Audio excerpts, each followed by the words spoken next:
ओम नमो भगवते वासुदेवाय। ओम नमो भगवते वासुदेवाय। ओम नमो भगवते वासुदेवाय।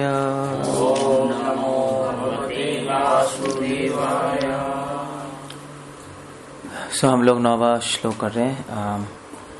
मेरे पीछे रिपीट कर सकते हो। जन्म कर्म च मे दिव्यम एवं यो वेत्ति तत्वतः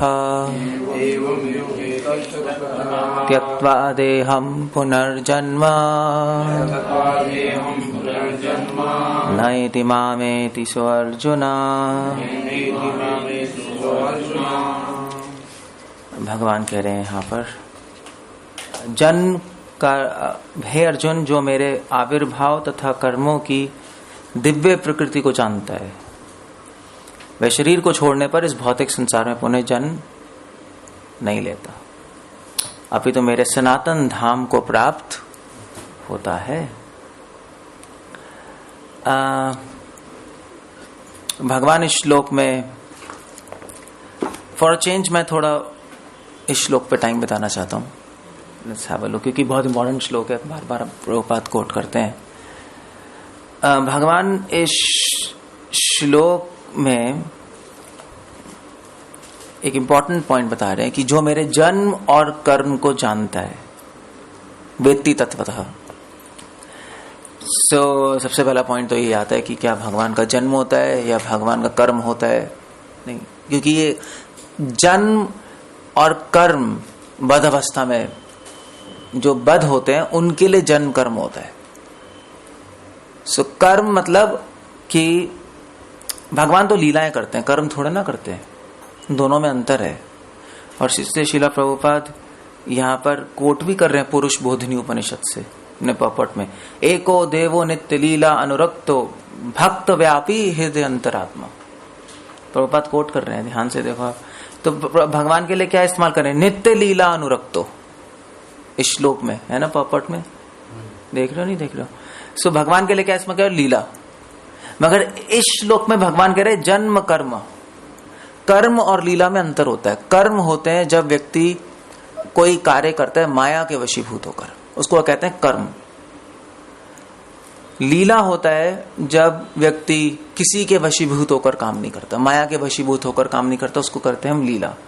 लीला मतलब स्वतंत्र, कर्म मतलब परतंत्र होकर काम किया जाता है, उसको कहते हैं कर्म। इसीलिए कर्मयोग और भक्ति योग, कर्मयोग भक्ति योग में ही फर्क है। जब कर्मयोग अशुद्ध अवस्था में होता है तो उसको क्या बोलते हैं? हम कर्मयोगी बोलते हैं ना। जब भगवान के लिए हम कुछ काम करते हैं अशुद्ध अवस्था में तो उसको हम कर्मयोग बोलते हैं। अशुद्ध अवस्था में कर्मयोग मतलब गंदा वाला कर्मयोग। क्यों? क्योंकि हम किसके वशीभूत होकर काम कर रहे हैं? हम माया के वशीभूत होकर काम कर रहे हैं, मगर इच्छाएं हैं, मगर फिर भी भगवान की हम सेवा कर रहे हैं। मगर जब कर्मयोग इच्छाओं से पूर्ण शुद्ध हो जाता है तो वो शुद्ध कर्मयोग हो गया, या दूसरे शब्दों में क्या बन गया? भक्ति योग। तब हम भगवान के वशीभूत होकर काम करते हैं। इसलिए 3 तरह के काम है।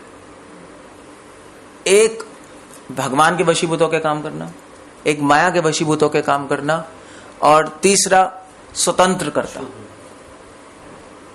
इस संसार के लोग कर्म करते हैं पूरी तरह माया के वशीभूत। जो थोड़े से भगवान से जुड़ जाते हैं मगर इच्छाएं होती हैं, वो क्या करते हैं? कर्म योग। भक्त क्या करते हैं? भक्ति योग या शुद्ध कर्म योग। और भगवान क्या करते हैं? लीला। मगर क्वेश्चन ये है कि प्रभुपाद भगवान यहाँ पे अपने कार्य को कर्म क्यों कह रहे हैं? जन्म कर्म च मे दिव्यम, इसलिए प्रभुपाद ने क्या लगाया? भगवान क्या कह रहे हैं? दिव्य लगा रहे हैं, इसलिए यहाँ पर शब्द दिव्य। और इसीलिए प्रभुपाद ये पॉइंट उठा रहे हैं और प्रभुपाद ने उपनिषदों से कोट किया है, एको देवो नित्य लीला अनुरक्तो। अच्छा, ये जो श्लोक है आप देखो, इसके अंदर क्या लिखा है? एको देवो नित्य लीला अनुरक्तो। एक भगवान अपने निष्काम भक्तों के साथ अनेक अनेक दिव्य रूपों में सदैव संबंधित हैं। अगर संस्कृत पढ़ोगे ना तो क्या लिखा है? नित्य लीला अनुरक्त। अनुरक्त मतलब क्या होता है?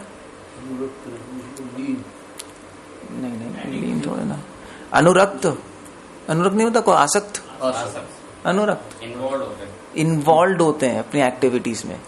इसलिए भगवान यहाँ पे कह रहे हैं ना दिव्यम, दिव्यम का एक मतलब यही है, प्रभुपाद एक्सप्लेन कर रहे हैं।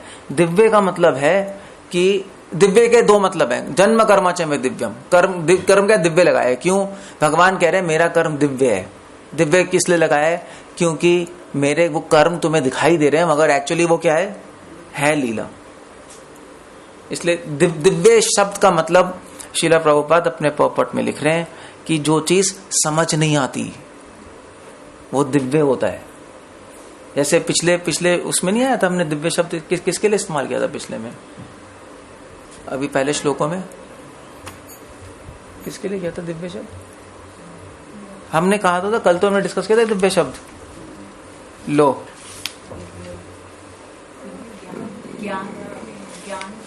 हाँ ज्ञान के लिए किया था ना, हाँ ज्ञान, हाँ ज्ञान के लिए किया था। ओ ये चौथे अध्याय का नाम ही दिव्य ज्ञान है, इसीलिए तो किया था हमने। तो मैं बता रहा था ना कि जो ज्ञान जिस ज्ञान से भगवान को समझा जाए उसको हम दिव्य ज्ञान कहते हैं।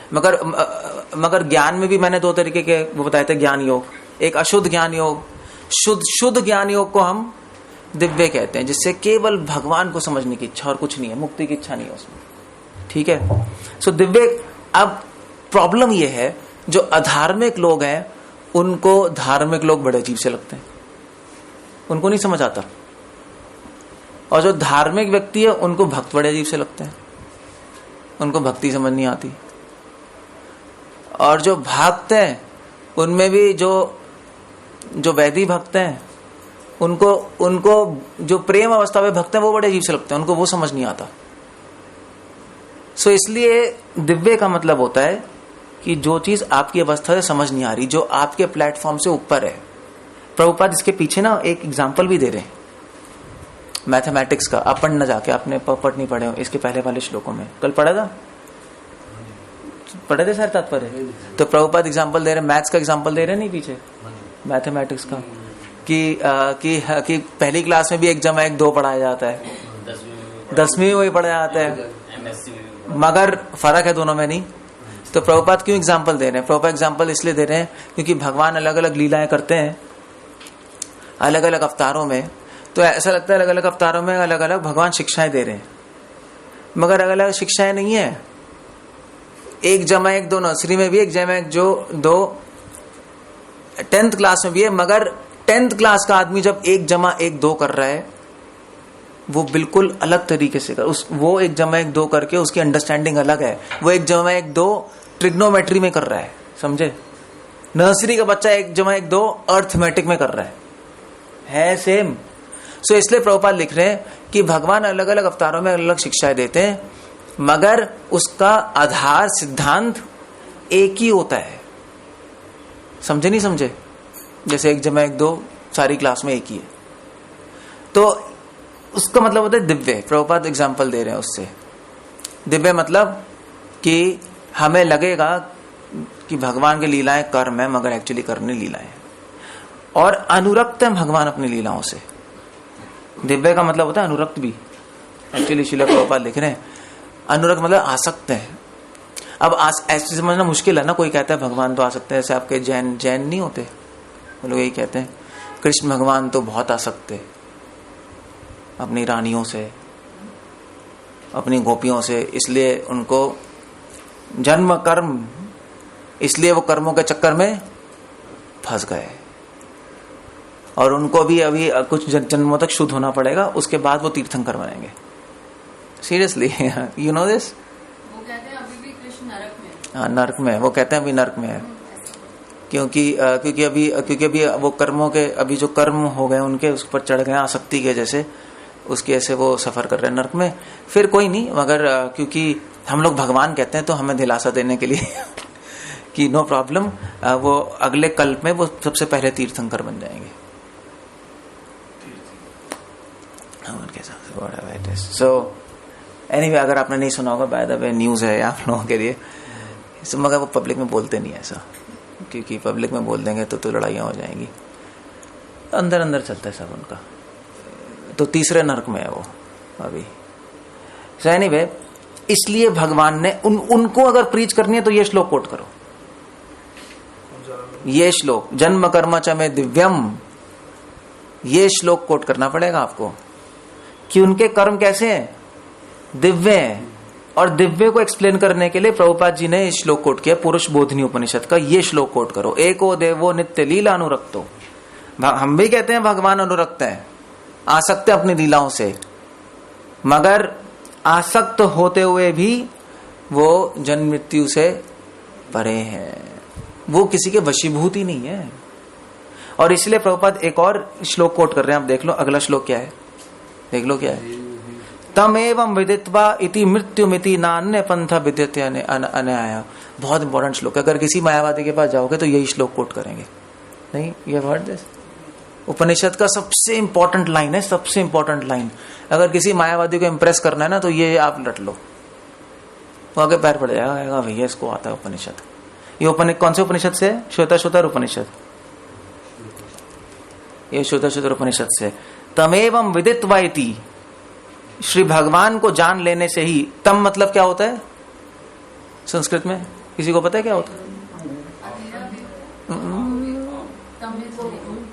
हाँ, उनको उनको उनको सह तौ ते तम तौ ता, याद है नहीं याद है ना? तेना, उसके बाद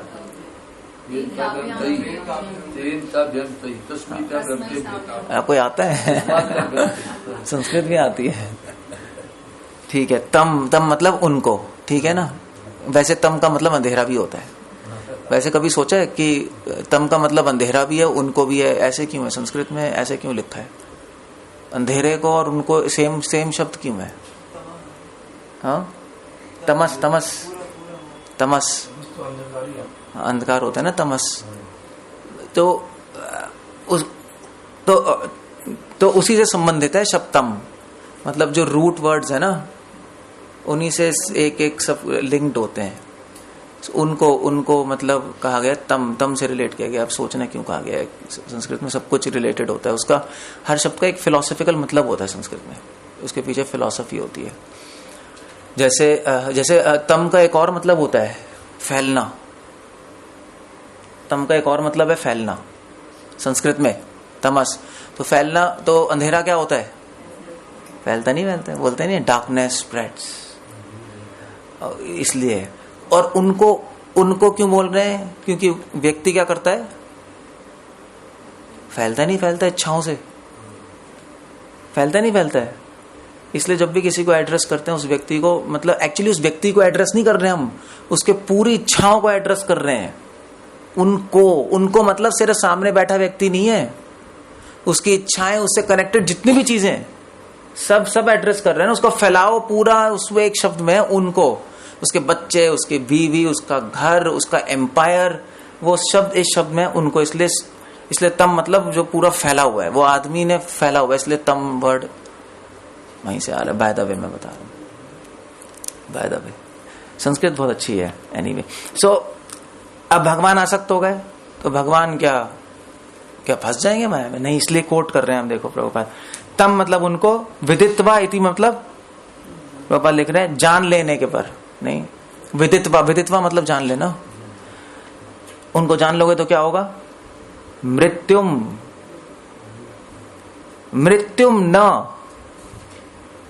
न अन्य, उसकी मृत्यु नहीं होती। तो अगर भगवान को जानने के बाद, उनकी लीलाओं को जानने के बाद, जिसमें उनकी आसक्ति हो रही है, जिनमें भगवान इतने आसक्त है अपनी गोपियों से, अपनी रानियों से, उनको जानने के बाद अगर कोई व्यक्ति मृत्यु से मुक्त हो गया तो भगवान थोड़े ना जब मृत्यु में फंसे पड़े रहेंगे। अब उपनिषद ये भी कह रही है न अन्य पंथा विद्यते अनया, इसके सिवाय और कोई पंथ नहीं है। भगवान को जानने के सिवाय और कोई रास्ता नहीं, मृत्यु को पार नहीं कर सकते तुम, नहीं कर सकते। तपस्या कर लो, योग कर लो, उल्टे लटक जाओ, नहीं होगा, मृत्यु पार नहीं होगी। केवल कृष्ण को जानने से ही मृत्यु पार हो सकती है। अब देख रहे हो प्रभुपाद क्यों श्लोक कोट कर रहे हैं? हर श्लोक कोट का एक मतलब है, जाके पढ़ो। मगर इसके बाद पता है एक और प्रॉब्लम आ जाती है। अब मायावादी कहेंगे ठीक है, कोई प्रॉब्लम नहीं, हमने ही पढ़ा है, मगर यहाँ पे कृष्णा का है, यहाँ पे तो तम वर्ड है, यहाँ पे क्या लिखा है उनको। अरे तो तुम भेड़ रहे हो ना कृष्णा, हम तुमने थोड़ा ना कहा। अब उनको मतलब हमारे आपसे निराकार है। तो इसलिए प्रभुपाद एक और श्लोक कोट कर रहे हैं उसके बाद, इसी में पढ़ो आगे। हाँ, इसके पहले इस प्रसंग में वैदिक वाक्य तत्वमसी लागू होता है, इसी में लिखा है, दिखाई दिया वैदिक वाक्य तत्वमसी। तो सेकंड पैराग्राफ में इटैलिक्स वर्ड में लिखा है तत्वमसी, इटैलिक वर्ड में लिखा है तत्वमसी। जो कोई भगवान कृष्ण को परब्रह्म के से जो कोई भगवान को परब्रह्म करके जानता है और उनसे कहता है, तो तत्वमसी का मतलब होता है कि आप वही हैं। मिला नहीं क्या पपट में? कई लोगों को मिला नहीं, इट्स प्रॉब्लमैटिक। मिल गया जामिल? मिला है नहीं जामिल? हाँ, तो इसको तो तत्वमसी को महावाक्य कहते हैं एक्चुअली। किसी मायावादी से बात करोगे ना, उनके पास 4 महावाक्य होते हैं। तो सुना है, तो आपने सुना है, तो वो कहते हैं अहम ब्रह्मास्मि, सुना है? अहम ब्रह्मास्मि एक होता है, और दूसरे से हमारे हरे कृष्ण मंत्र है ना, आप तुम्हारा मेन मंत्र क्या? हरे कृष्ण। मायावादी से पूछोगे तुम्हारा मेन मंत्र क्या, उन्होंने वो कहेंगे 4 मेन मंत्र है हमारे, एक नहीं है। एक है अहम ब्रह्मास्मि, दूसरा है ये तत्वमसी, तीसरा है किसी को पता? अयम आत्मा ब्रह्म, तीसरा ये है अयम आत्मा ब्रह्म, और चौथा, चलो चौथा होमवर्क है, अब प्रभुपाद लिख रहे हैं पपट में, आप गीता पढ़ो, ठीक है ना? ले बताना। तो 4 वाक्य 4 वेदों से, ऋग साम यजुर अथर्व से उन्होंने 4 वाक्य निकाल लिए, इसको महावाक्य कहते हैं। अब तत्वमसी का मतलब क्या है? तत् मतलब वो, तम मतलब तुम, असी मतलब है, तुम वही हो। अब वही हो कौन हो? तो प्रभुपाद एक्सप्लेन कर रहे हैं इसको। जो कि भगवान कृष्ण को परब्रह्म करके जानता है, उनसे कहता है कि आप वही परब्रह्म श्री कृष्ण है। तत्वमसी का मतलब कि भैया आप वही हैं, वही जो लोग आपको निराकार कहते हैं, वो निराकार कौन है? वो आप ही हैं, तत्वमसी। जिन ज्ञानियों को निराकार की अनुभूति होती है, वो भी आप ही है, वो भी आप है, तत्वमसी। इसका मतलब यही है, इस पॉपट में यही है, तत्वमसी। सो वेल, अभी भी वैसे आर्ग्यूमेंट हो सकती है कि इस महावाक्य में कृष्णा नहीं है ना, कृष्णा ये तो हम भेड़ रहे हैं ना।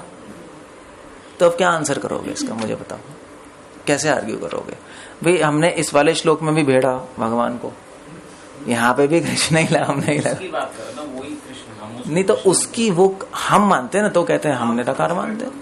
आपके निराकार को निराकार मानते हैं। अब भाई आपके निराकार को कृष्ण मानते हैं, तो वो उल्टा कहेंगे, वो कहेंगे जो तुम्हारा कृष्ण है वो निराकार है, तत्वमसी। निराकार भी कृष्ण है, वो उल्टा कर देंगे। तो कैसे आर्ग्यू करोगे? आपने पॉपट तो पढ़ लिया, चलो, मगर आर्ग्यू कैसे करोगे उससे, ये मुझे बताओ।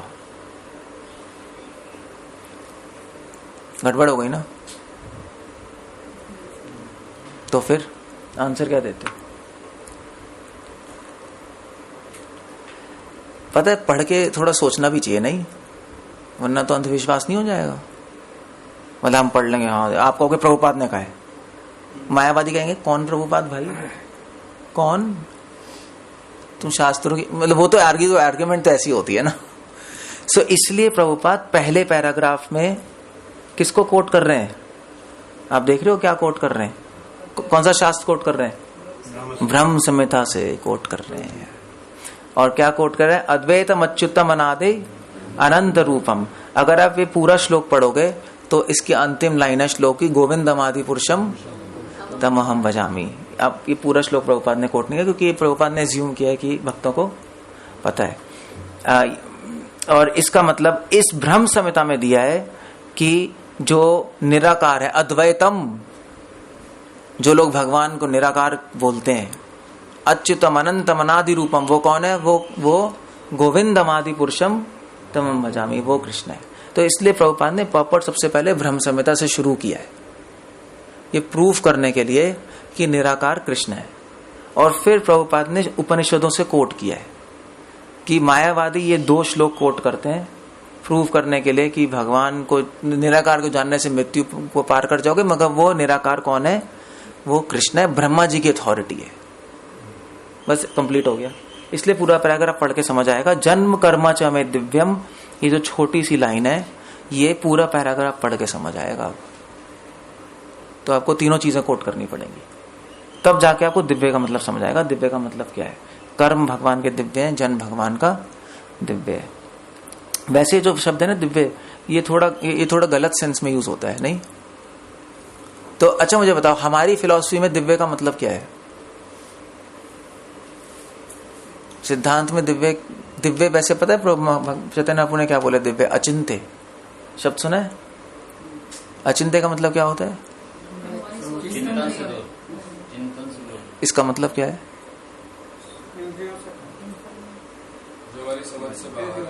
इसका मतलब क्या है कि इसको कभी नहीं समझ सकते? प्लेटफॉर्म पे नहीं है।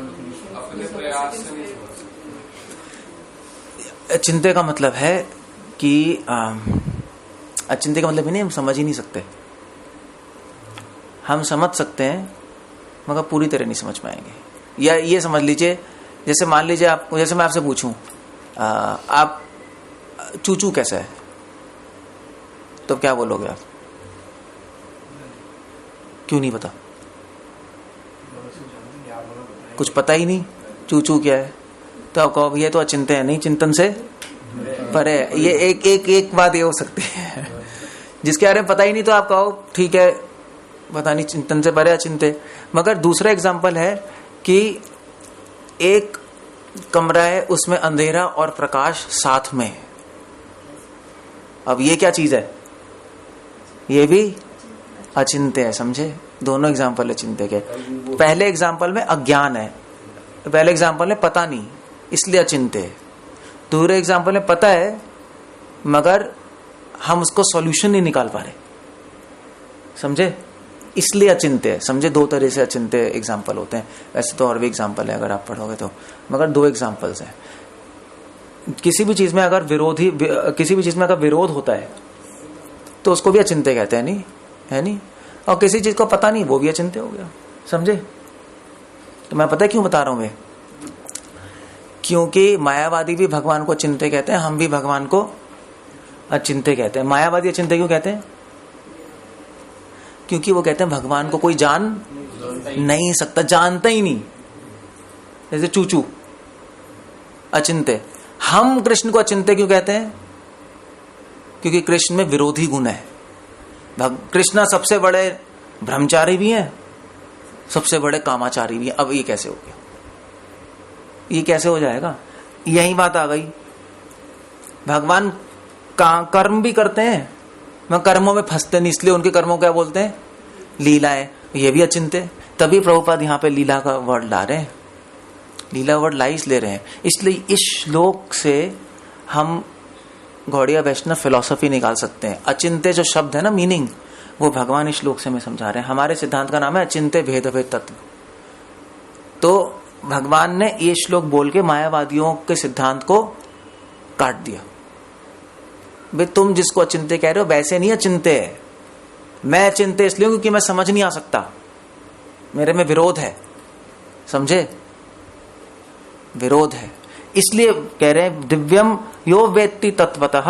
ये देख रहे हो आप शब्द? वेत्ति मतलब जानना, तत्वतः मतलब, चलो तत्वतः की बात में बात करेंगे। भगवान कह रहे हैं ना जानना।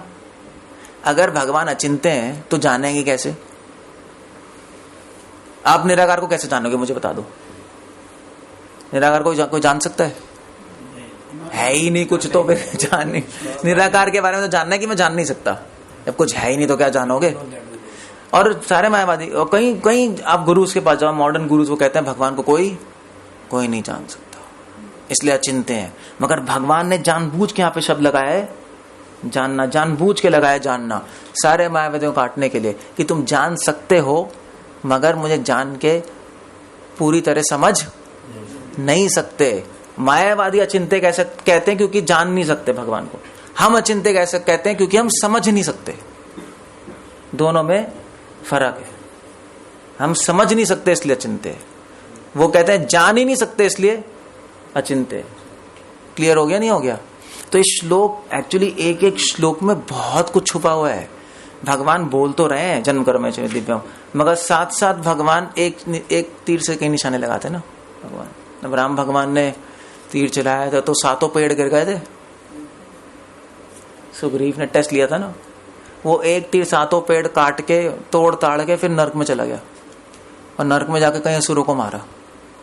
फिर वहां से वो तीर गया स्वर्ग में, फिर वहां पे उन्होंने देवताओं को ब्लेस किया। फिर वहां से आया कोई कुछ राक्षस थे वहां कहीं पाकिस्तान एरिया में, पाकिस्तान तो आजकल बना है अरब एरिया में, डेजर्ट एरिया में, वहां पे जाके उसने मारा। फिर उसके बाद लौट के भगवान राम के पास आया। बीच में कुछ और भी हुआ था। सो भगवान एक एक श्लोक में बहुत चीजें बोल रहे हैं, देख रहे हो आप? तो वेत्ति शब्द से भगवान ने मायावाद को काट दिया। ये वेत्ति शब्द से हमें समझाया चिंता का मतलब समझ नहीं सकते। दिव्य शब्द से हमें समझाया कि भगवान के कर्म लीलाएं हैं, कर्म नहीं है। और तत्वतः का मतलब क्या है मुझे बताओ, क्या लिख रहे हैं प्रभुपाद? वास्तविकता में इसका मतलब क्या है? तत्वतः का मतलब क्या होता है? क्या मतलब है वास्तविकता में? क्या मतलब है? क्या वास्तविकता में क्या मतलब है? मतलब वास्तविकता में क्या मतलब है? कृष्ण बांसुरी बजाते हैं, फ्रेंड्स के साथ खेलते हैं। तो भगवान वास्तविकता में क्या बोल रहे हैं? उसमें क्या क्या है ऐसा वास्तविकता में? है तो है भक्तों को आनंद देना। कुछ और बात रियलिटी कह देते ना, इस आदमी को वैसे तो ये ऐसे दिखाता है पर वास्तविकता में जानता हूँ कैसा है ये आदमी। हाँ, क्या है क्या है क्या क्या भगवान जो हैं दिव्य हैं, ये सब बातें परम तत्व हैं, सारी बातें। तो एक्चुअली प्रभुपाद पता है क्या यहाँ पे लिख रहे हैं? पर्पट में प्रभुपाद लिख रहे हैं यहाँ पर कि ये देखो यहाँ पर आखिरी लाइन में प्रभुपाद कह रहे हैं, अतः मनुष्य को चाहिए कि श्रद्धा तथा ज्ञान के साथ कृष्ण भावना अमृत का अनुशीलन करे और सिद्धि प्राप्त करने का यही उपाय है। तत्वतः मतलब श्रद्धा और ज्ञान। प्रभुपाद की हर लाइन में इस श्लोक के हर शब्द का मतलब है। इसलिए ना जब भी पर्पट, मैं आपको आज पता क्या सिखा रहा हूं? अब मैं सिखा रहा हूं कि तात्पर्य पढ़ा कैसे जाता है, बस ये सिखा रहा हूं मैं। इसलिए मैंने एक श्लोक लिया है, कैसे उससे कनेक्ट किया जाएगा। तो थोड़ा सोचना पड़ेगा प्रभुपाद ने कोट क्यों किया है श्लोक, नहीं हम तो पढ़ जाते हैं। अब ये लाइन श्रद्धा तथा ज्ञान के साथ भगवान को समझना, वो तत्वतः है। तत्वतः सिर्फ ज्ञान नहीं। अब आप पढ़ोगे ना पर्पट तो समझ आ जाएगा। प्रभुपाद कह रहे हैं कि भाई कई ज्ञानी लोग अपना समय बर्बाद करते हैं, नहीं सोच के स्पेकुलेट कर करके भगवान ऐसे ऐसे, जैसे ये नहीं आपका वृंदावन में मृदुल कृष्ण शास्त्री, सुना है ना नाम मृदुल कृष्ण शास्त्री? तो वो एक बार लेक्चर में कह रहा था, मैं सुन रहा था, ये देखो कृष्णा काले नीले नीले नीले श्याम रूप और राधा गोरियां पीली है। तो जब नीला और पीला मिलता है तो हरा बन जाता है, इसलिए कृष्ण को हरि बोलते हैं। इसलिए हरे कृष्णा बोलते हैं। बोलो हरे कृष्ण। इसको कहते हैं, इसको क्या बोलते हैं? स्पेकुलेशन। ये ज्ञानी ऐसे करते हैं, बैठे बैठे तिगड़म लगाते रहेंगे कुछ ना कुछ, पागलों की तरह। तो सिर्फ ज्ञान से तत्वतः का मतलब ऐसे लोग ज्ञान समझते हैं, तत्व से जानना। समझ रहे हो ना इसका मीनिंग? ज्ञान से समझने की कोशिश करो, नहीं समझ आएंगे भगवान ज्ञान से। ज्ञान से समझ नहीं आएंगे भगवान। जयमर का है, जयमर राहुल। सो ज्ञान से समझ नहीं आते भगवान। भगवान आते हैं श्रद्धा और ज्ञान से। श्रद्धा ज्ञान में क्या ज्यादा इंपॉर्टेंट है? श्रद्धा। इसलिए पर्पट पढ़ लो आप, पूरे पर्पट में प्रभुपाद लिख रहे हैं कि श्रद्धा होनी चाहिए। अगर कोई सिर्फ श्रद्धा से स्वीकार कर ले कि कृष्णा ऐसे है, तो आपको ज्यादा ज्ञान लेने की जरूरत ही नहीं है, मान लो भाई, अल्टीमेटली मान लो। श्रद्धा से अगर आपने मान लिया तो बस, तो आप निकल गए। आप कोई तपस्या, कोई ज्ञान, ज्यादा कुछ पढ़ने की जरूरत ही नहीं है, सिंपल, आप खत्म हो गया आपको। तो इसलिए श्रद्धा ज्यादा इंपॉर्टेंट है हमेशा, ज्ञान से हमेशा। इसलिए तत्वतः का मतलब क्या हुआ? श्रद्धा। एक्चुअली तत्वतः का मतलब श्रद्धा है, क्योंकि श्रद्धा के बिना तत्वतः जान ही नहीं सकते आप। आपको एक्सेप्ट करना पड़ेगा जो शास्त्र कह रहे हैं, एक्सेप्ट, बस, नो आर्ग्यूमेंट, वो बेस्ट है। ऐसे हम एक्सेप्ट करते हैं, ठीक है, गुड, हम सरेंडर करते हैं। तो इसलिए भगवान तत्वतः कह रहे, तत्वतः मतलब श्रद्धा, तत्वतः मतलब सरेंडर, सरेंडर कर दो मुझे बस, तो सब समझ आ जाएगा। जैसे मैं बता रहा हूं वैसे समझ लो, ज्यादा दिमाग मत लगाओ। और अगर ऐसा करोगे तो प्रभुपाद लिख रहे हैं ना वे पपट में, जो इस सत्य को वेद तथा भगवान के प्रमाण के आधार पर स्वीकार करता है और सूक्ष्म चिंतन में समय नहीं गवाता, वह मुक्ति की चरम सिद्धि प्राप्त करता है। इस सत्य को श्रद्धा पूर्वक स्वीकार करने से मनुष्य निश्चित रूप से मुक्ति प्राप्त कर सकता है। सो आप देख रहे हो कितना अलग है। तत्वता को हम ज्ञान समझते हैं, मगर श्रद्धा है, दिस इज नाइस। हम जो समझते हैं उससे भी कोई अलग चलता है। तो समझ गए, नहीं समझ गए? तो वेत्ति का मतलब जानना नहीं हुआ, वेत्ति का मतलब हो गया एक्चुअली समझना, जानने का मतलब समझना। तत्वता त्यक्त्वा देहम पुनर्जन्म नयति माम एति सोर्जना, जो इस तरह से मुझे श्रद्धा से समझने की कोशिश करेगा मेरे दिव्य कर्मों को, जिसमें तुम्हें विरोध नजर आएगा, तुम्हें लगेगा कर्म है मगर एक्चुअली वो लीला चल रही है, तुम्हें लगेगा मैं कामाचारी हूं मगर एक्चुअली ब्रह्मचारी हूं। और इस पजल को सॉल्व, उस पजल को कैसे समझेगा? शास्त्रों के द्वारा स्वीकार करेगा, ठीक है भगवान ऐसे हैं। वो इस शरीर छोड़ने के बाद पुनर्जन्म नयति मामेति, उसका पुनर्जन्म नहीं होगा, वो मुझे प्राप्त करेगा। सिंपल हो गया। मगर प्रॉब्लम यहां पर यह है कि हमें स्वीकार करने में डर लगेगा। 3 प्रॉब्लम है। भगवान ने तो बोल दिया, मगर अब डर लगता नहीं लगता, मतलब संशय आएंगे, है नहीं, डाउट तो आएंगे ना। भगवान कह रहे हैं देखो मैं ऐसा हूं, कामाचारी हूं, ब्रह्मचारी हूं। आप कहोगे यार ऐसे कैसे हो सकता है? डाउट नहीं आते, पूरे सरेंडर्ड नहीं है ना, डाउट आते हैं। शास्त्र कुछ कहेंगे, मैं डाउट आएंगे। सो एक तो डाउट आएंगे, ऊपर से भगवान कह रहे हैं ठीक है चलो, जो मैं जानता है वो उसका पुनर्जन्म नहीं होता, जो मेरी शरण ले लेता है। हमारी कई इच्छाएं भी है नहीं? उन इच्छाओं की वजह से हमारा मन इन चीजों को मानने में स्वीकार नहीं करेगा। क्यों? इच्छाओं से पता है भगवान की लीलाएं समझ नहीं आएंगी, क्योंकि भगवान क्या कर रहे हैं गोपियों के साथ? रासलीला। अब भगवान कह रहे हैं मैं कामाचारी भी और ब्रह्मचारी भी हूं। अब प्रॉब्लम यह है कि अगर आपने रासलीला पढ़ी और थोड़ी ज्यादा ही पढ़ ली, अभी तो आपने कुछ नहीं पढ़ी इसलिए आपको बहुत अच्छी लग रही है, अगर थोड़ी ज्यादा ही पढ़ ली और हमारे में काम वासना है, तो आप कहोगे ऐसा हो ही नहीं सकता कि भगवान इतनी सुंदर सुंदर स्त्रियों के साथ हों और कुछ हो ही नहीं रहा उनको। असंभव है नहीं? मतलब गोपियां, एक गोपी करोड़ों लक्ष्मियों से ज्यादा सुंदर है। लक्ष्मी सहस्त्र सदसम ब्रह्म सेव्यमान। तो इसलिए लोगों को समझ नहीं आता है ऐसे कैसे है। मतलब ऑफ कोर्स, अब मान लीजिए सपोज कृष्णा अपनी द्वारका में कितनी रानियां थी बताना? 16,000। और एक रानी से कितने बच्चे थे? 10 पुत्र और एक पुत्री। अब पुत्र भी हो गए तो क्या भगवान की काम वासना नहीं होगी? मतलब बिना उसके पुत्र कैसे होगा? होगा कैसे फिर? क्वेश्चन है ये बहुत बड़ा। इसलिए जैन ही कहते हैं कि वो रागी थे, क्योंकि ये तो असंभव है समझना। तो अगर आप में इच्छा है, आप समझ नहीं पाओगे कैसे पॉसिबल है, नहीं समझ सकते। वो बहुत बिबिल्डरिंग लगेगी, बहुत अजीब सा लगेगा। तो हमारी इच्छाओं से, और सबसे पहली बात है, आप सोचो, आप मेडिटेट करते रहोगे, भगवान की 16,108 रानियां, 10 बच्चे हैं।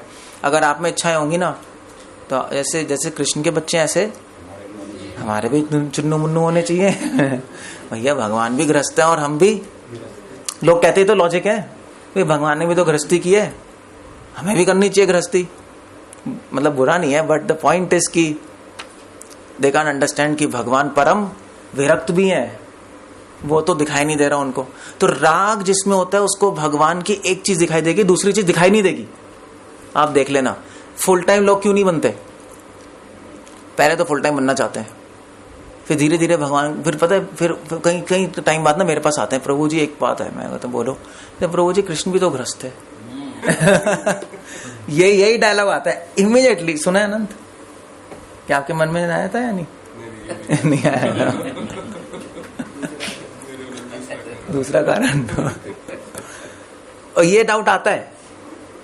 अब वो तो भगवान के भक्त है ना, जो फुल टाइम बनने वाला है, मगर क्योंकि इच्छाओं के ऐसे उसकी बुद्धि ढक गई, उसको ये दिखाई दे रहा है कि कृष्णा भी ग्रस्त है, चैतन्य महाप्रभु ग्रस्त है, सारे इतने बड़े बड़े आचार्य ग्रस्त है, भक्ति विनोद ठाकुर, और ये तो खराबी क्या ग्रस्त बनने में? आप है खराबी क्या ग्रस्त बनने में? नहीं तो आप क्यों मना कर रहे हो? आप कह रहे हो फुल टाइम बनो। समझ गए नहीं समझ गए? ये डाउट्स आ जाते हैं।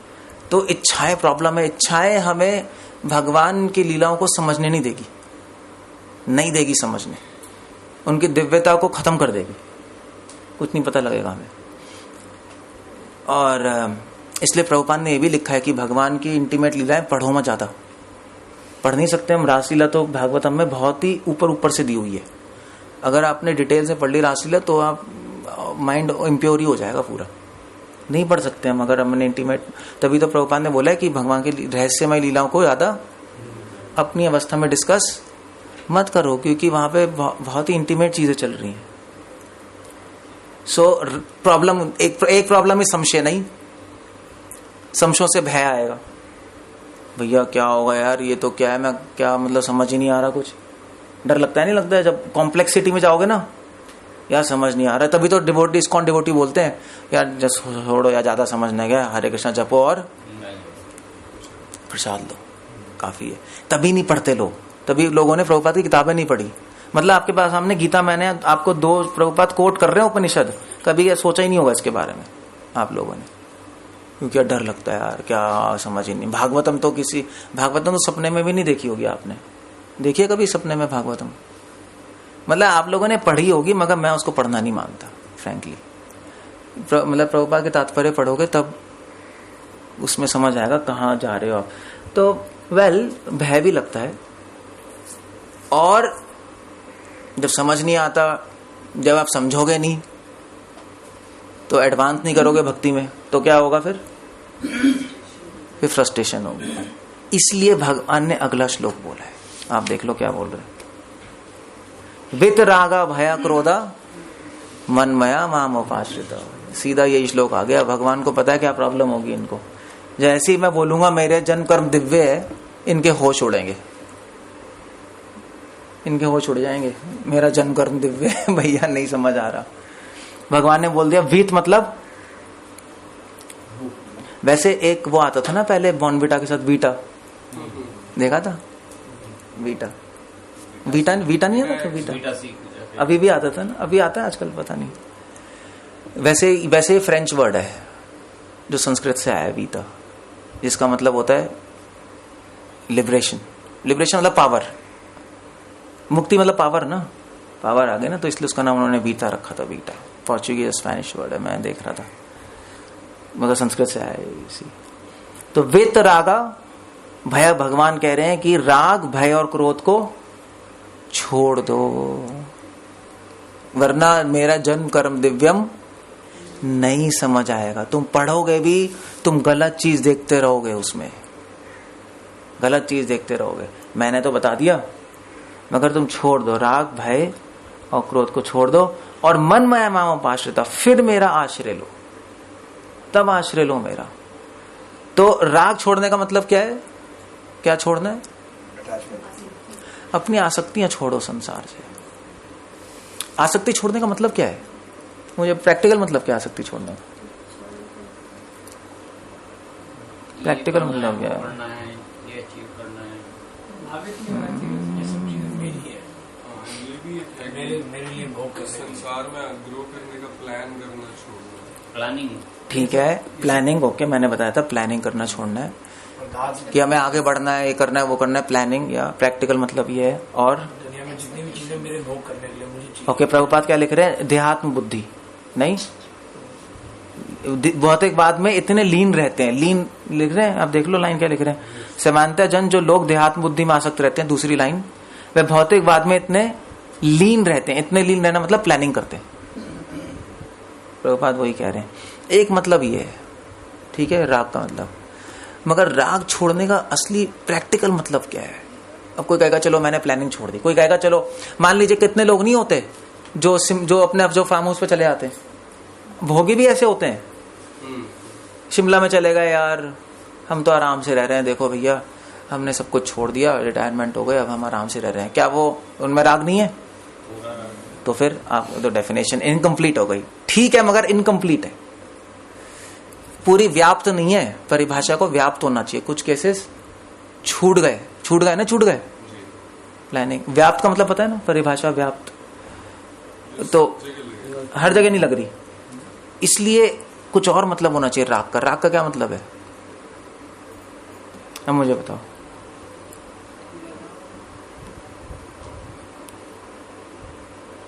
दूसरों से एक्सपेक्टेशंस छोड़ो। चलो जाके पपट पढ़ना, इसमें आएगा। आखिरी लाइन देख रहे हो पपट में क्या है? देख रहे हो आप आखिरी लाइन क्या है? आखिरी से आखिरी लाइन पढ़ो इस पैराग्राफ की। अतः भक्ति की मंद विधि से प्रमाणिक गुरु के निर्देश में, दिखाई दे रहा है, सर्वोच्च अवस्था प्राप्त की जा सकती है। आसक्ति छोड़ना मतलब किसी गुरु को स्वीकार करना, किसी और के आदेश पालन करना। हम अपने आइडिया से आ सकते हैं, समझे? इसलिए जो हिमालय पर चला गया और जिसने प्लानिंग छोड़ दी, मैंने छोड़ दी, मगर वो अपने आइडिया से आ सकता है, इसलिए राग है वो। इसलिए प्रभुपाद गुरु का ला रहे हैं आखिरी लाइन में, सीधा प्रभुपाद यही लिया आखिरी लाइन में गुरु के बारे में। आसक्ति मतलब किसी और के इंस्ट्रक्शंस फॉलो करना। अपने आइडिया चलोगे आप आ सकते हो, चाहे वो सिंपल ही लग रहा हो, चाहे वो ठीक ही लग रहा हो। कभी कभी हम ठीक कर रहे होते हैं, मैं तो ठीक कर रहा हूं, मैं तो सबको ठीक कर गया, फिर भी भगवान प्राप्त नहीं हुए। भैया तुमने ठीक किया अपने मन से, अपने मन से ठीक करना भगवान को स्वीकार नहीं है। तुम्हें एक्सेप्ट करना पड़ेगा किसी की बात, क्योंकि अपने मन से ठीक करना क्या होता है? अपने मन से ठीक करना कौन सा गुण है? सतोगुण। सतोगुण होता है जो ठीक करता है मगर अपने मन से कर रहा है। तमोगुण मतलब गलत करना, और रजोगुण होता है मतलब नहीं, रजोगुण मतलब होता है पता होता है गलत क्या है सही क्या है, फिर भी गलत करते हैं। सतोगुण होता है मतलब सही कर रहा है मगर अपने मन से। निर्गुण होता है सही कर रहा है मगर किसी के आदेश से, भगवान की इच्छा, गुरु के आदेश से, वो निर्गुण होता है। इसलिए भगवान कह रहे हैं सतोगुण में आसक्ति हो जाती है। नहीं, सतोगुण में भी आसक्ति हो जाती है, अपने आइडिया से आसक्त हो जाओगे आप, अपने मन से कर रहे हो। ध्यान से सोचो तो ऐसे ही आएगा। इसलिए प्रभुपाद गुरु की बात ला रहे हैं। राग मतलब राग छोड़ दो, मतलब भैया वैष्णवों और गुरु की बात मानना शुरू कर दो। अपने मन से मत चलो, क्योंकि अपने मन से अहंकार होता है उसमें।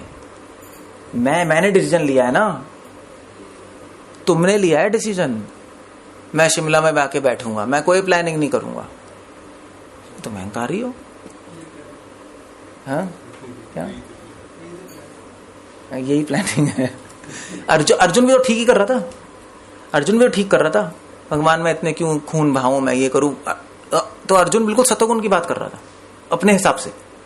वहां ने कहा नॉनसेंस, वहां ने कहा लड़ो, तो मैं भी रजोगुण में आना पड़ेगा, सतोगुण नहीं, लड़ो जाके। सो हम सोचते हैं मगर ऐसा होता नहीं है। इसलिए हमेशा, इसलिए वो सॉन्ग नहीं आ रहा, हरि गुरु वैष्णव भगवद गीता नरोत्तम दास ठाकुर कह रहे हैं हरि, इसका मतलब क्या है? 4 चीजें करनी है हमें। हरि का नाम लेना है, गुरु के आदेश पालन करने हैं, वैष्णवों की सेवा करनी है, और भगवद गीता का श्रवण मनन करना है। तो इसलिए वित रागा, राग को छोड़ने का मतलब गुरु को क्या आदेश फॉलो करना, ओके समझे, और वैष्णव की सेवा करना। भय का मतलब क्या है? भय को छोड़ दो, उसका प्रैक्टिकल मतलब क्या है? यार निर्भय तो अब भय को छोड़ने को निर्भय होने मतलब राहुल समझ ही गया। ओके, आंसर क्या है? जैसे राग को छोड़ने का मतलब मैंने बताया, पॉपट में प्रभुपाद सब लिख रहे हैं, प्लीज तात्पर्य पढ़ो प्रभुपाद का। और मैं आपको अभी क्या सिखा रहा हूं, मैं आपको सिखा रहा हूं तात्पर्य को श्लोक से कनेक्ट कैसे किया जाता है। समझे, हम लोग श्लोक पढ़ते हैं, तात्पर्य अलग पढ़ते हैं, श्लोक अलग पढ़ते हैं, समझ आ गया। और भैया तात्पर्य लिखा है श्लोक को समझाने के लिए, अलग से नहीं लिखा है। इसलिए आपको लगता है हर तात्पर्य में सब कुछ सेम चल रहा है, सेम नहीं चल रहा भाई। अब बताओ, हर तात्पर्य में प्रभुपाद ने लिखा गुरु का आदेश पालन करने चाहिए, है नहीं?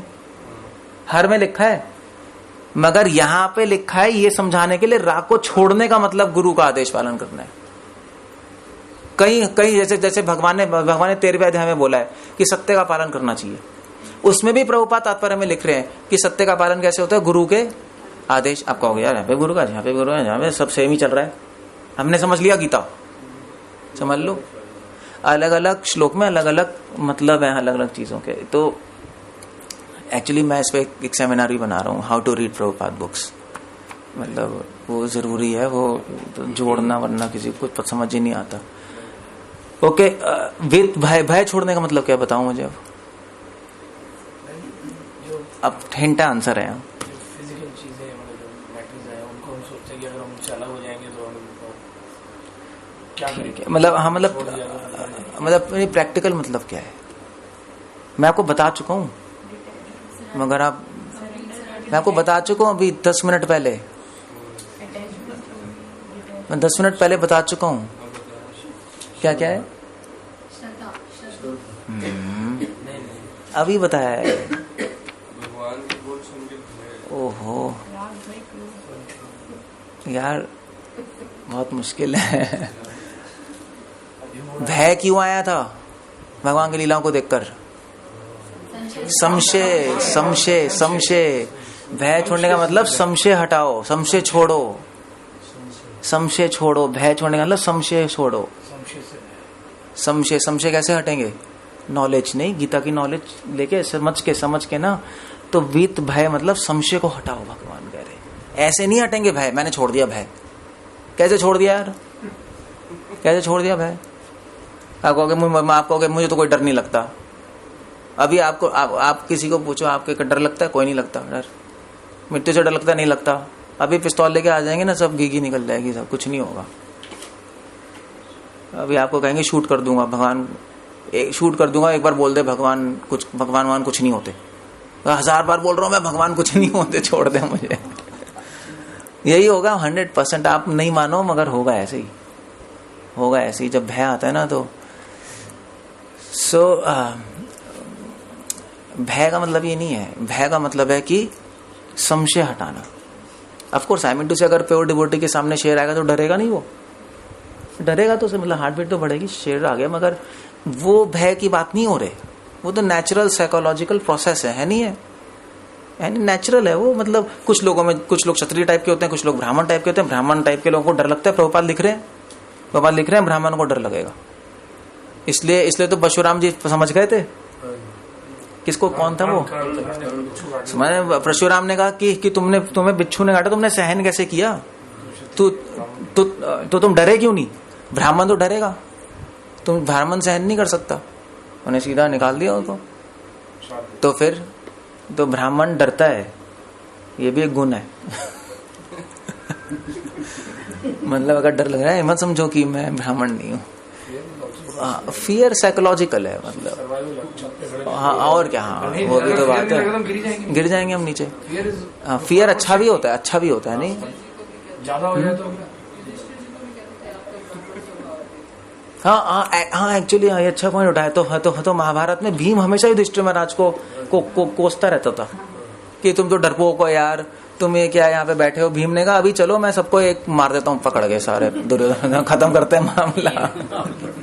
1 मिनट और क्या। युधिष्ठिर महाराज ब्राह्मणिकल टाइप के थे ना। तो अब भय, धर्म से तो भय होना ही चाहिए, पाप से तो भय होना ही चाहिए, पाप से भय नहीं होना चाहिए। और ये जो ना मायावादी ये पढ़ के भय छोड़ देता है, वो एक कोट करेंगे श्लोक। सीरियसली आप जाओगे ना, मैंने बात की हो कि वो कहेंगे वितरा का भय करो, पाप नहीं होना चाहिए। इसलिए मतलब पाप से मतलब भय नहीं होना चाहिए, इसलिए हम पाप से भी भय नहीं करते, पाप से भय नहीं करते। इसलिए सिगरेट हम कोई भय नहीं करते, लो छोड़ दिया। हमें भय नहीं है, ना पाप से कोई भय नहीं है, इसलिए फंसते हैं लड़कियों में, स्कैंडल में। हमें क्या भय है? हमें काम वासना, हमें माया से कोई भय नहीं है। और प्रभुपाद ने बोला अपने पर्पट्स में कि मेरी डिवोटी से एक ही कंप्लेन है। वैसे तो प्रभुपाद ने एक ही कंप्लेन कहीं बना दी थी मगर प्रभुपाद ने बोला एक लेक्चर में कि मेरी डिवोटी से कंप्लेन है कि उनको माया से डर नहीं लगता। प्रभुपाद ने बोला है माया से नहीं डरोगे, फंस जाओगे। तो अगर आप यहाँ पे भय छोड़ दो, अगर इसका मतलब लगाओगे सारे भय छोड़ दो तो गड़बड़ हो जाएगी। तो यहाँ पे इसलिए भय छोड़ने का मतलब है कि संशय हटाना, संशय हटाना है। और आप पढ़ना है पपट, प्रभुपाद संशय की बात भी कर रहे हैं इसके अंदर, पढ़ के देखना। ओके। और क्रोध छोड़ने का मतलब क्या है?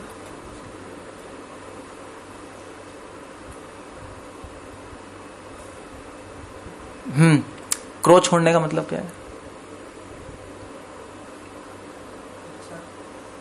क्या कह रहे हो? क्या कह रहे हो? कुछ कह रहे हो? इच्छा, क्रोध नहीं, मतलब मैं कह रहा हूँ प्रैक्टिकल, मतलब वो तो सब्जेक्टिव है ना। प्रैक्टिकल जैसे हमने क्रोध और राग का प्रैक्टिकल मन निकाला, मतलब क्या मतलब है क्रोध छोड़ने का? मतलब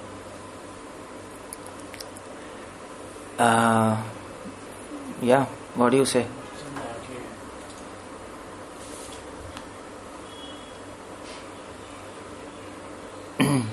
प्रभुपाद संशय छोड़ रहे हैं, पढ़ लेना इसमें। संशय छोड़ने के लिए इसलिए प्रभुपाद तो मायावादी को कोट कर रहे हैं। बाय द वे प्रभुपाद यहाँ पे लिख रहे हैं, इस अंतिम कोटि के लोग किसी ना, आखिरी लाइन में इस पैराग्राफ के, इस अंतिम कोटि के लोग किसी ना किसी मादक वस्तु का सहारा लेते हैं और उनके मति विभ्रम को कभी कभी आध्यात्मिक दृष्टि मान लिया जाता है। उससे पहले प्रभुपाद निराशावादी की बात कर रहे हैं और फिर शून्यवादी की बात कर रहे हैं, तो संशय की बात कर रहे हैं। ओके, क्रोध छोड़ने का मतलब क्या? कोई जल्दी बता दो, फिर then we'll just finish it of.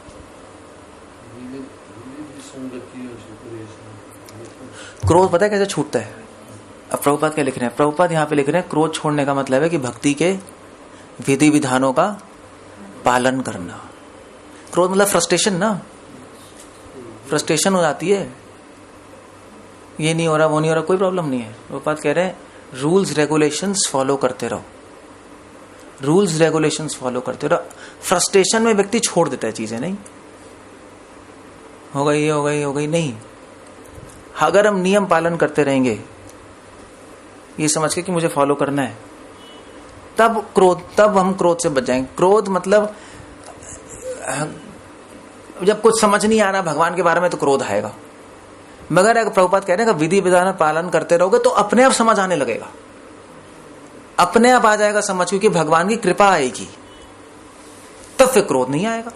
Frustration तभी हो रही है ना, समझ नहीं आ रहा, हम बढ़ नहीं पा रहे, आगे क्या हो रहा है क्या नहीं हो रहा। बाबा चिंता मत करो, रूल्स फॉलो करो, और रूल्स फॉलो करोगे मर्सी आएगी, अपने आप आगे बढ़ जाओगे, क्रोध खत्म। इसलिए आप देख लो इस सेकंड पेज में 157 में पहली पैराग्राफ शुरू हो रहा है, प्रभुपाद यही लिख रहे हैं, जीवन की इन 3 अवस्थाओं से छुटकारा पाने के लिए प्रामाणिक गुरु के निर्देशन में भगवान की शरण ग्रहण करना और भक्तिमय जीवन के नियम तथा विधि विधानों का पालन करना आवश्यक है। प्रभुपाद इस चीज को उपाश्रिता में भी ले रहे हैं और क्रोध में ले रहे हैं। क्रोध नियम पालन करने से फ्रस्ट्रेशन खत्म हो जाएगी, भगवान की शरण में चले जाएंगे, कृपा आ जाएगी, ठीक हो जाएगा। सो अब समझ आया वितराग का भय क्रोध का मतलब क्या है? तो राग छोड़ने का मतलब, राग छोड़ने का मतलब रिपीट कर दो भाई, रिपीट तो कर दो। लो, हाँ, गुरु के इंस्ट्रक्शंस फॉलो, अपने आइडिया से आसक्ति छोड़ो, गुरु के इंस्ट्रक्शंस फॉलो करो, उनके इंस्ट्रक्शंस में रह के काम करो। चाहे तुम्हें ठीक भी लग रहा है तब भी हमेशा वैष्णव और गुरु से कंफर्म करो, अपने मन से मत चलो, वैष्णवों से पूछ लो, सीनियर डिवोटी से पूछ लो प्लीज, वरना अहंकार आ जाएगा उसमें। भय छोड़ने का मतलब कि संशय छोड़ो, संशय छोड़ने के लिए गीता पढ़ो, नॉलेज लो, लेक्चर सुनो। और क्रोध छोड़ने का मतलब है रूल्स रेगुलेशंस, नियम फॉलो करो, तब भगवान की शरण में चले जाओगे। मानवय माम उपाश्रित बहवो ज्ञान तपसा पूता मत भावम आगता। आसक्ति भय क्रोध से मुक्त होकर मुझे पूर्णतया तन्मय होकर और मेरी शरण में आकर बहुत से व्यक्ति भूतकाल में मेरे ज्ञान से पवित्र हो चुके हैं। इस प्रकार से उन सबों ने मेरे प्रति दिव्य प्रेम को प्राप्त किया है। मद भावम आगत, मद भावम मेरे भाव को प्राप्त करना मतलब प्रभुपाद लिख रहे हैं प्रेम को प्राप्त करना। बस सिंपल हो गया। ओके, हरे कृष्ण।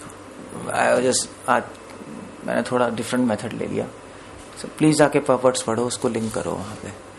कुछ क्वेश्चंस हैं? शीला प्रभुपाद की जय।